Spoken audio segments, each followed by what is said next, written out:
लांजा राजापूर संगमेश्वर तालुका उत्कर्ष मंडळ आणि या मंडळाचा सन 2026-27 शैक्षणिक वर्षाचा साहित्य वाटप दौरा आणि या दौऱ्याच्या निमित्ताने आज त्या जावळे गावच्या हेरिटेज प्रयोगभूमीमध्ये येण्याचं भाग्य आम्हाला सर्वांना लागलं.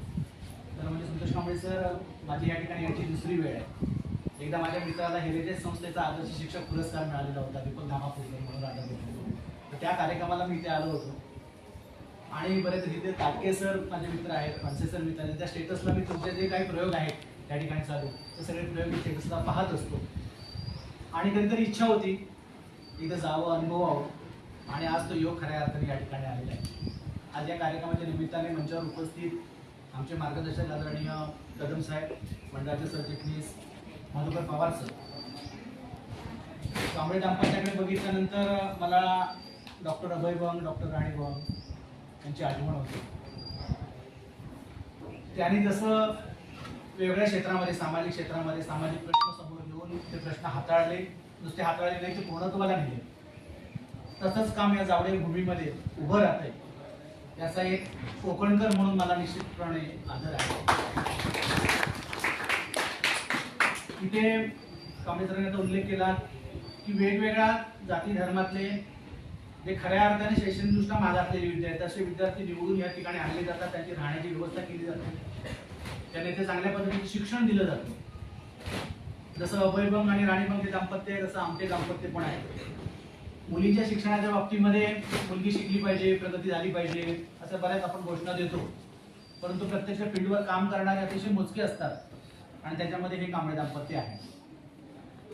खरं तर प्रकाश आमटे यांच्या जीवनातले प्रसंग आहे की प्रकाश आमटे एकदा सकाळचंच मॉर्निंग वॉकला जातात, म्हणा मॉर्निंग वॉकला चालले होते आणि जाता जाता एक त्या हेमलकसातला आदिवासी माणूस असं एका कापडामध्ये गुंडाळलेलं छोटं हरबं घेऊन तो चालत चालला होता. जसं त्याने प्रकाश आमटेने बघितलं तर आणखी तो धावायला लागला. त्याच्या मागून प्रकाश आमटे धावायला लागले.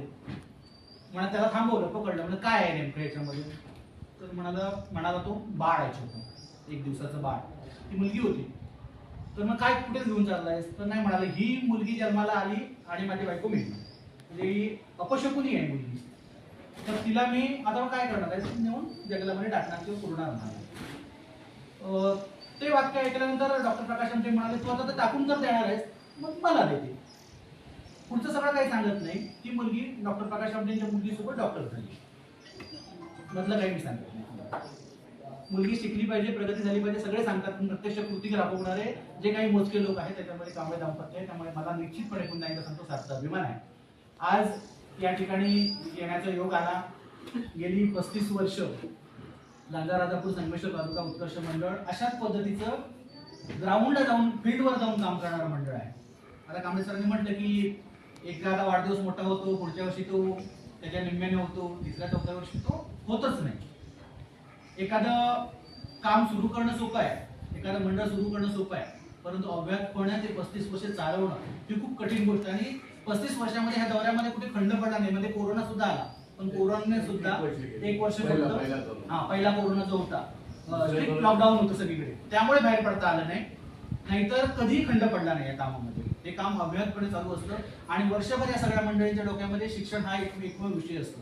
आणि वर्षभरामध्ये पुढच्या वर्षी आपल्याला आणखी वेगळं काय करता येईल, आणखी कुठे कुठे जाता येईल.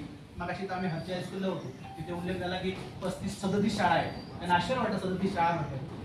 पवार साहेब लगेच म्हणाले 180चा रेकॉर्ड आहे, एका दौऱ्यामध्ये 180 शाळांपर्यंत पोहोचतो.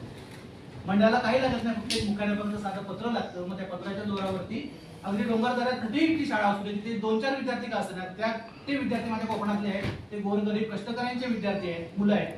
त्यांना शिक्षणाच्या बाबतीमध्ये आपण कुठेतरी सहकार्य केलं पाहिजे, या उदात्त हेतूने मंडळ काम करतंय.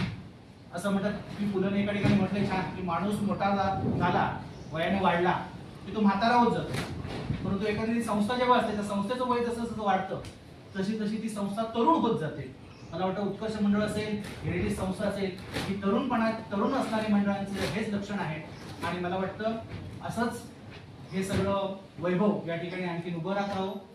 कांबळे दाम्पत्याला, हेरिटेज संस्थेला मी मंडळाच्या वतीने शुभेच्छा देतो. प्रयोगशाळा दिलेली आहे, त्याचा लाभ फणसे सरांसारखे आदर्श शिक्षक या ठिकाणी विज्ञानाचे असतील तर मला वाटतं निश्चितपणे विद्यार्थ्यांना प्रत्यक्ष अनुभव या ठिकाणी विज्ञानाचा दिला जाईल आणि जास्तीत जास्त विद्यार्थ्यांनी त्याचा लाभ घ्यावा. या प्रयोगशाळेबद्दल पवार सर नक्की त्याचे काही गाईडलाईन्स आहेत, आपल्या ज्या ठरलेल्या गाईडलाईन्स त्या गाईडलाईन्स सांगतीलच. मी या ठिकाणी मला बोलण्याची संधी दिली. पुन्हा संस्थेला मी शुभेच्छा देतो, विद्यार्थ्यांच्या शैक्षणिक वाटचालीला पुन्हा एकदा शुभेच्छा देतो आणि या ठिकाणी थांबतो.